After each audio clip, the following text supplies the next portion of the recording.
Hi everyone. For chapter 5, we will discuss the structure and function of the cell's plasma membrane. Recall that when we talked about the cell's organelles in chapter 4, that the function of the plasma membrane was to regulate traffic of different molecules in or out of the cell, okay? It is to keep the integrity of the cytoplasm together, okay? The second thing that the plasma membrane is that it is very flexible, okay? Meaning that it is malleable, it is not rock solid so that it allows for cellular movement. For example, when a white blood cell can need to squeeze through cells of the blood vessels to get to the site of infection, that's how the flexibility of the plasma membrane come into play. Okay, so third thing is also something we have already mentioned in chapter 4, where the external surfaces of the plasma membrane serves as sites of identification and recognition. For example, being able to tell the difference between your own cells versus foreign cells. Okay, for example, like a bacteria or a virus. Lastly, proteins within the plasma membrane is able to transmit signals, okay? Meaning that it can lead to activation of certain cellular pathway within the cytoplasm or the nucleus. For example, a lot of our hormones work by binding to a protein receptor on a cell's plasma membrane and activate transcription and translation of a protein product. For example, like estrogen receptor for activation of memory cell. Okay, what I mean by that is, for example, if we have a cell, okay, here is a protein receptor right here. Here is our little hormone that can go and bind to our receptor, which then activates a bunch of things that can happen and activate inside the nucleus for DNA to be transcribed and start making that protein that is necessary for the cell's function. Just as we had basic components of a cell in chapter 4, okay, we have 3 principal components of the plasma membrane as well, okay? The most abundant is, of course, lipids, okay? Because the entire plasma membrane is made up of phospholipids, as we have learned from chapter 3 already when we talked about the macromolecules of life, okay? The other thing we will talk about in this chapter that is part of the lipid group is cholesterol. We will discuss the importance of that molecule later in the lecture.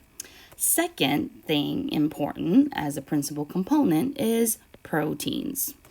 Proteins, as you can see in this particular picture right here, okay, these are the multiple blue blobs that you are seeing throughout the entire plasma membrane. These are proteins, okay? Be sure to know the different parts of the plasma membrane in this particular picture, as it will appear as a labeling portion on the chapter lecture exam. We will discuss how we classify these different types of proteins within the plasma membrane and their function later in the lecture, okay? And the last basic component is carbohydrates. So these are the green and blue hexagon things you're seeing here and here. As you can see, they're chains of hexagon, which means they are made up of carbohydrates, as we have talked about in chapter 3, okay? They're either one strand or branches coming off of the plasma membrane. Again, we'll discuss how they're classified and their specified functions in a bit. The most abundant and main component of plasma membrane, the main character of the show, is of course phospholipid, okay? Remember from chapter 3, we talked about how phospholipids are amphiphilic. What does that amphiphilic means? It means that there is a hydrophilic part and a hydrophobic part of the molecule, hydrophilic and hydrophobic, okay? Remember we talked about how the head of the plasma membrane is made up of phosphates and glycerol, which makes this molecule water-loving, okay, because they are able to interact with other polar molecules like water. The tail portion of the phospholipid is hydrophobic, which means they are water-hating due to it being made up of a saturated fatty acid and a linked chain of unsaturated fatty acid. Remember that we talked about how this unsaturated fatty acid is important for the function of the plasma membrane because of this kink right here, okay, within the plasma membrane, okay? It prevents the fat molecules from stacking on top of each other, making the plasma membrane not solid like a block of butter, okay? We don't want our plasma membrane to be like a block of butter, okay? Because of this amphiphilic nature of the plasma membrane, phospholipids will always arrange themselves where hydrophilic head will face outwards, okay, and hydrophobic tails will face inwards right here in that fashion, okay. So this is why here we have 3 conformation of the plasma membrane that exists in our cells, okay. The ones that is most common, of course, is our usual lipid bilayer. Lipid bilayer is what forms our plasma membrane. The other 2 conformations that we haven't talked about is a liposome and a micelle. Okay, a micelle and a liposome. Excuse me. This is a micelle. Okay, this is a liposome. A micelle means that it is for the transport of proteins. Remember how we talked about vesicles in chapter 4, where a vesicle can contain materials. For example, within the vesicle, we have materials or like proteins or something that we want to get in or out of the cell. They can reside within this vesicle itself and be transported outwards or inwards, depending on the case, okay? The last type of conformation is called a liposome, okay? This is when the interior of the sphere is entirely made up of just hydrophobic tails.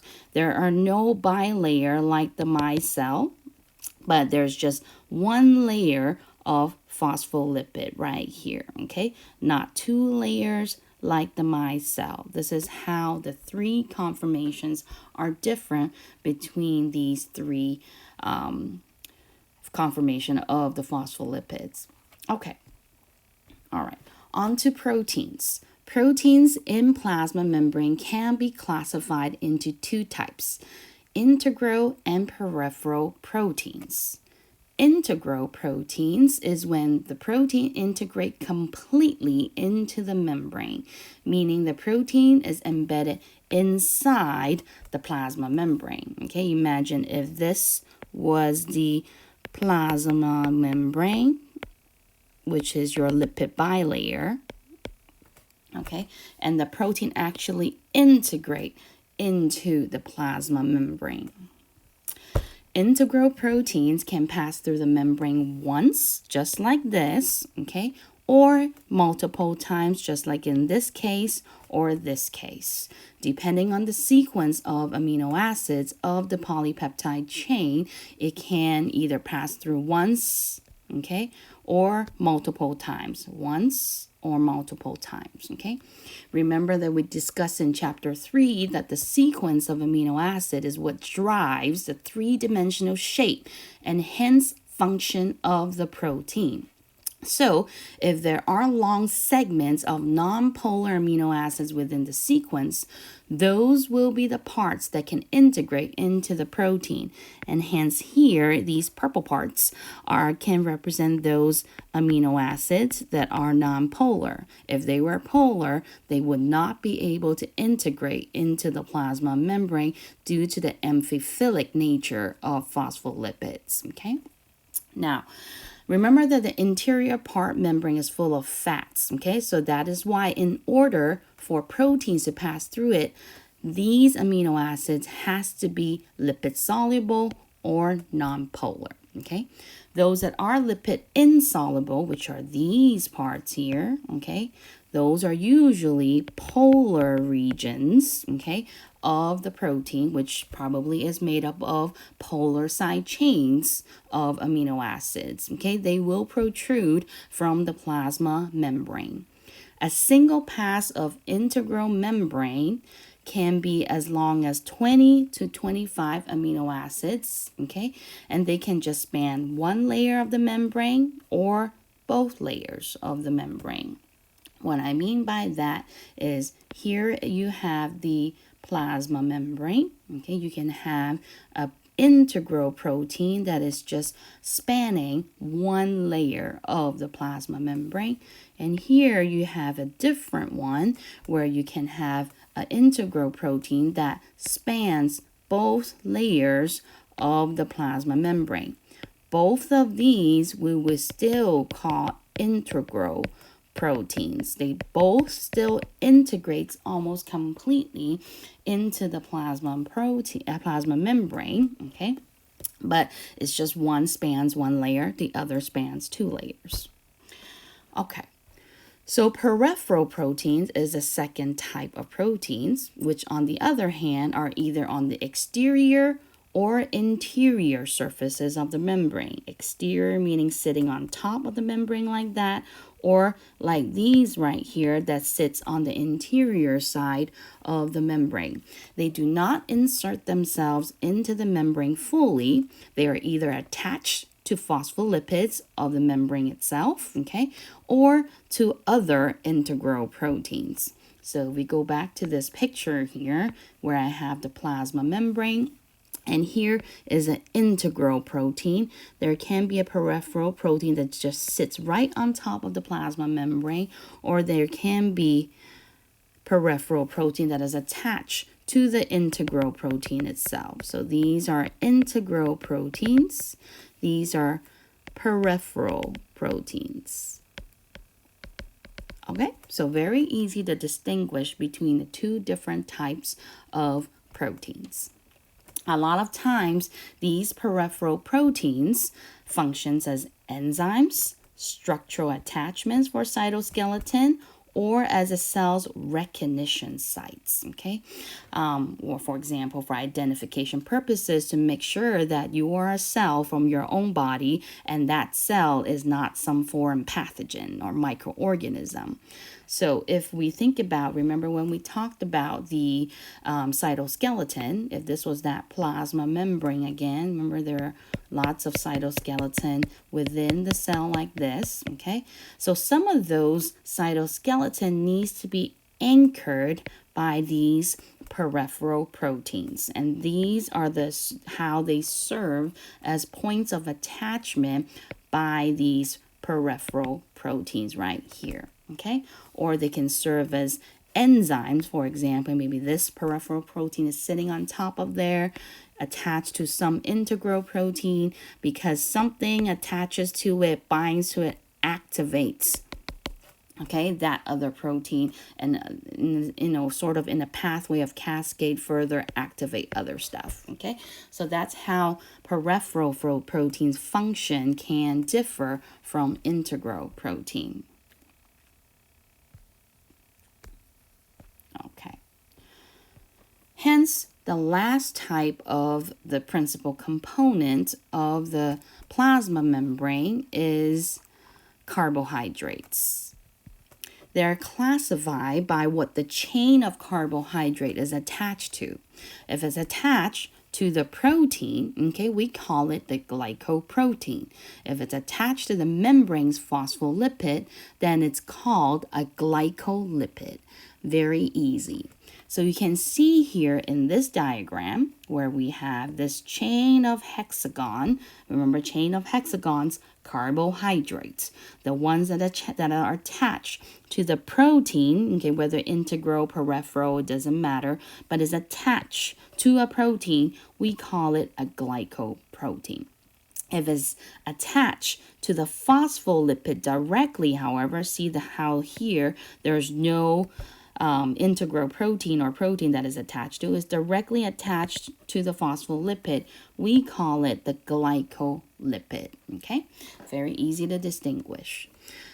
Okay, so collectively, they are called glycocalyx. They can be anywhere from 2 to 60 monosaccharides long, either as a long chain or the fact that they can branch out. Okay, their main purpose is to serve as recognition and identification to distinguish between cells of your own body versus foreign pathogens, self versus non-self. Okay, the other function they can have is as form of attachment, okay, to other cells to form a layer of tissues. Remember, we talked about different types of cell adhesions in the last part of chapter 4. Remember, desmosomes, gap junctions, tight junctions. Those are actually formed by these glycocalyx coming together. All right, so the plasma membrane exists as what we call a fluid mosaic model.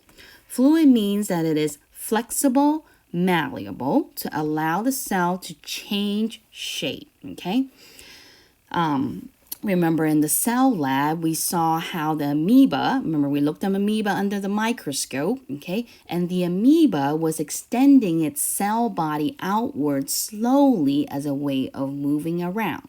And that allows things to bob around, okay? And move around within the plasma membrane, okay?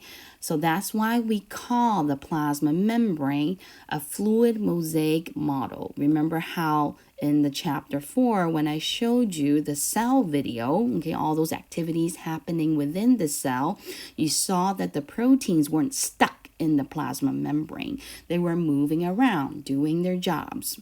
So they are fluid. This is what makes the plasma membrane fluid and allows for things to move in it to allow for proper function of different things that reside in the plasma membrane. Now, don't mistake the plasma membrane as a balloon, though. It is not a balloon. It can only withstand so much pressure. If you put enough pressure through, okay, for example, if a lot of water starts enters a cell and lots of water starts entering into the cytoplasm, okay, it can burst open, okay. This is what the plasma membrane can't hold or expand against, okay. This will be a concept that we will explore a bit later in the lecture when we get to osmosis. All right, so we have already mentioned that the unsaturated fat of the hydrophobic tail of the phospholipid is what makes the membrane more flexible due to the fact that they are less likely to stack on each other because of the kink. Okay, hence organisms that live in colder environments tend to have higher proportion of unsaturated fat in their plasma membranes. We also mentioned cholesterol was part of the plasma membrane. Okay, well, but what do? They are actually inserted occasionally between the phospholipids of the membrane to further maintain fluidity. Okay, so here are these yellow-looking hexagon molecules. Remember from chapter 3 macromolecules, when we talked about cholesterol, I said to remember the carbon rings that are fused with each other, and here they are, okay, within the plasma membrane showing those carbon rings. So what do they serve to do? For example, if temperature gets really cold or you live in an environment that's really cold, for example, fishes or marine animals that live in the Arctic Ocean, for example, then, molecules are moving a lot slower within such a low temperature, okay, they're more likely for lipids to start stacking on top of each other. Hence, these extra cholesterol molecules will be able to interrupt that stacking and prevent the plasma membrane from losing its fluidity. And that's why we say seafoods has a lot of cholesterol. If you have a lot of cholesterol, don't eat as much seafood because sea creatures live in the ocean, and we talked about how water is not as cold as sand. Remember the heat capacity of water we talked about, okay? So that's why those creatures that live in the ocean requires a lot more cholesterol. Okay, so this animation here shows you how the plasma membrane will look like in reality. Let me get rid of that, hold on. Let me get rid of play again. Okay, so I can get rid of all those other things. Okay, so this animation here shows you how the plasma membrane will look like in reality. It's very fluidy, like the ocean. I always say it looks like an ocean full of blobbing and floating things. Okay, then the plasma membrane can adjust in shape according to each other's movement. So when a water molecule, for example, here is dropped into the membrane like that, okay, this phospholipid will allow for its entrance and then reform right back into its original shape. Okay, that's what we mean by a fluid mosaic model of the membrane. All right. We talked about how one of the functions of the plasma membrane was to serve as cell-to-cell attachment. Under normal circumstances, our cells need this. But in other cases, it is what allows pathogens to invade into our body so they can take advantage of what we use normally. For example, here is an HIV virus. It is able to invade our cells because it can have specific glycoprotein, okay? Glycoprotein and glycolipid patterns that allow for the matching and binding of their receptors to our protein receptors on our membrane. HIV, which is, a virus, specifically attacks our helper T cells, which is a very critical part of our immune system. Without them, we are not even able to fight against a normal common cold or even a small cut that has introduced small tiny little bits of bacteria into our cells because HIV kills our immune system. Okay. So our body's way of combating against foreign invaders is by our immune cells recognizing and binding to those surface markers of the pathogen. So even though they can bind to our receptors and markers, we can have something that can bind to their markers and receptors to render them sort of stagnant, and then we can kill them and destroy them with our immune system. So this here is an example of a video that shows you what our immune system can do to protect us from pathogens.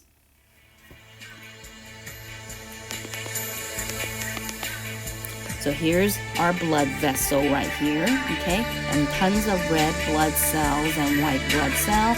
This is a bacteria with its little receptor, okay? And this is our cells with our receptor. Now they can attach to that part of our cell and start invading our cells, taking over our cells. But if we have antibodies that can also recognize their protein receptors, it prevents them from attacking our cells and hence trigger them for engulfment and destroyed by our immune system cells. And we'll talk about that method in the last part of the chapter. Okay, enough of that music. Okay, so now, then you might ask, why can't we fight against HIV then? Why isn't there a vaccine out there for HIV? It's because of two things. One, it actually changes its surface markers all the time, so our immune system cannot recognize them continuously, okay? So that's this right here, okay? Second, it directly infects cells of our immune system. Remember, they attack our helper T cells, which is critical and essential for the healthy or effectiveness of our immune system. So it directly inactivates our immune system. Okay, so then we talked about how the plasma membrane allows for regulation of traffic of things in and out of the cell. Okay, this means that it must have selectivity in what it allows to go through and what doesn't go through. This is what we refer to as selective permeability. Okay, selective permeability. Due to the hydrophilic nature of phospholipids, what it will allow through are usually small, okay? It is usually nonpolar or lipid soluble, okay? Those are the type of things that it will allow through. For example, vitamins can go through, fat soluble drugs or hormones can go through, and other small, tiny molecules like oxygen and carbon dioxide. These things will always move according to the rule of diffusion, which is the direction will always be moving from an area of higher concentration to an area of lower concentration. What the membrane will not allow through are, of course, the other way around, okay? Polar molecules, ions, okay, those aren't lipid soluble, so they won't go through, or even things that are of larger size, like simple sugars, glucose, for example, amino acids also can't go through, okay? They will need the assistance of transmembrane proteins, which we will again talk about in a bit. This animation here shows you how small or those lipid-soluble things can enter freely into the plasma membrane. This is your plasma membrane, okay, membrane. And how we can allow things that will just slip right through our phospholipids, go through the tails and into the other side, and it's always moving from an area of higher concentration, okay, to an area of lower concentration. Okay, all right. We will now talk about different modes of transport according to things that can freely go through and things that can't. For those that can freely go through, we already mentioned that it will from an area of higher concentration to an area of lower concentration. This is what we call a concentration gradient. This type of transport is called diffusion, okay? Or what we call a type of passive transport, okay? Passive transport means it requires no energy or no ATP is necessary to empower this type of transport. It just happens on its own due to existence of a concentration gradient. If we are talking about transport across a plasma membrane, then things are moving from the extracellular fluid, okay, into the cytoplasm, okay, or vice versa, depending on the concentration gradient. So this diagram here just shows you we have higher concentration of those blue hexagon things in the extracellular fluid, and they will eventually, with time, more and more of them will migrate into the cytoplasm until they reach an equilibrium. All right, so there are many factors that can affect the rate of diffusion, just like how you saw in your lab report that there are many parameters that can affect enzyme reaction rate. There are many things that can affect the rate or how fast diffusion happens.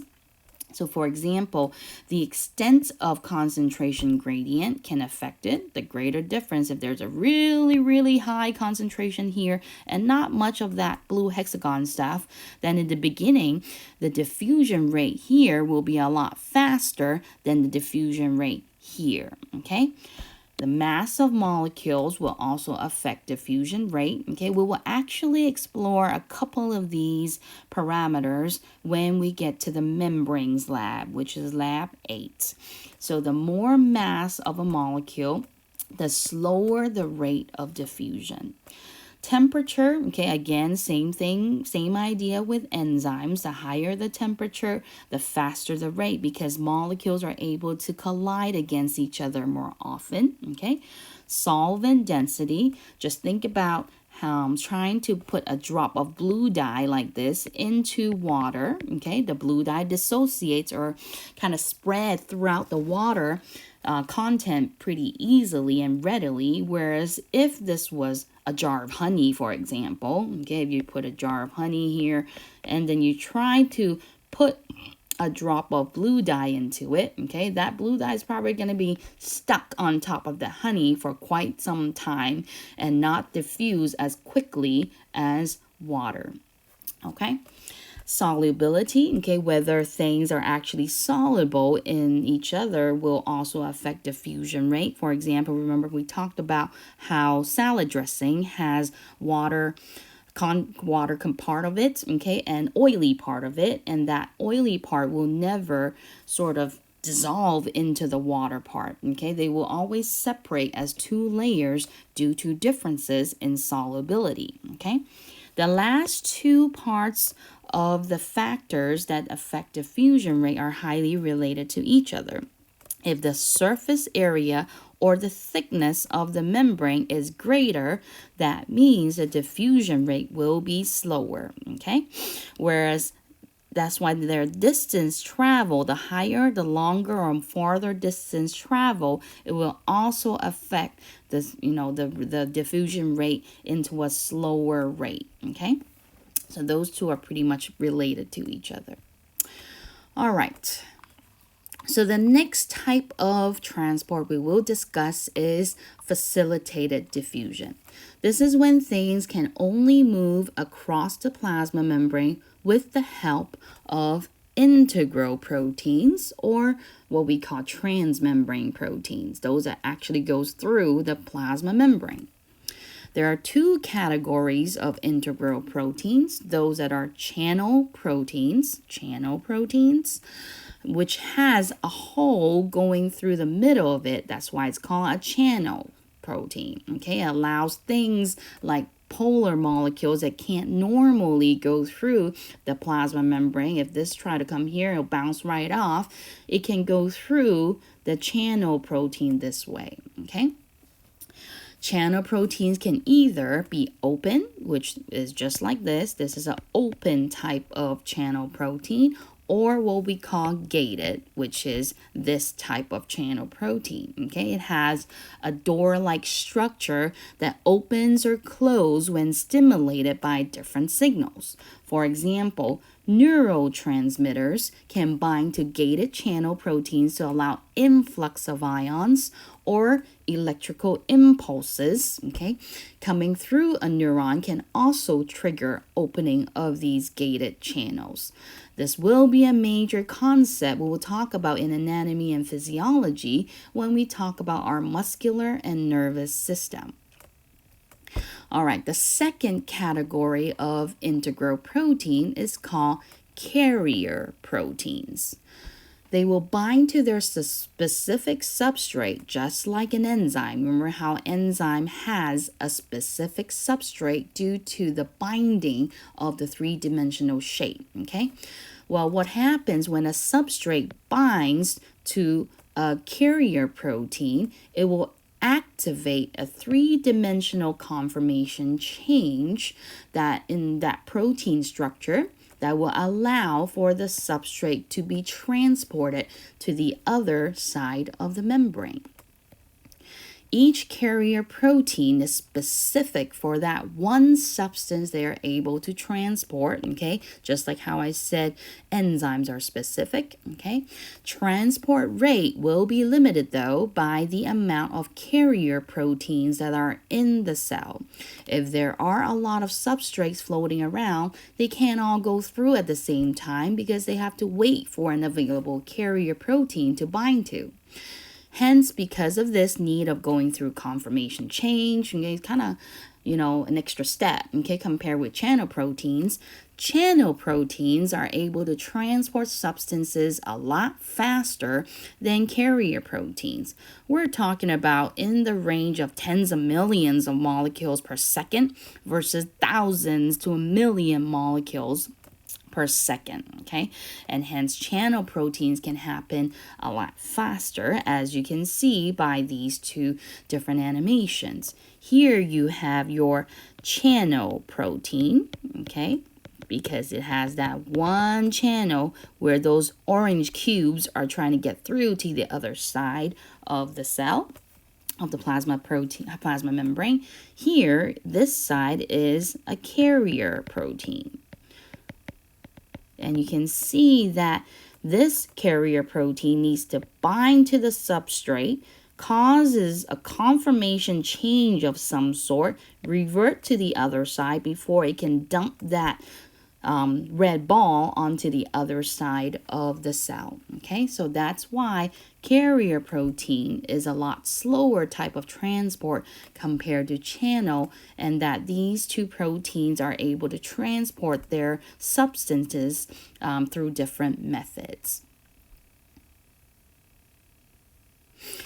Okay, so let's pause here because I will want to divide these videos into short segments so that you are not bored or falling asleep with an hour of lecture. And also it is a lot easier to relocate where you want to re-listen to in the lecture when the video is broken up into little parts. So I'll come right back and we'll get to the next part of the lecture.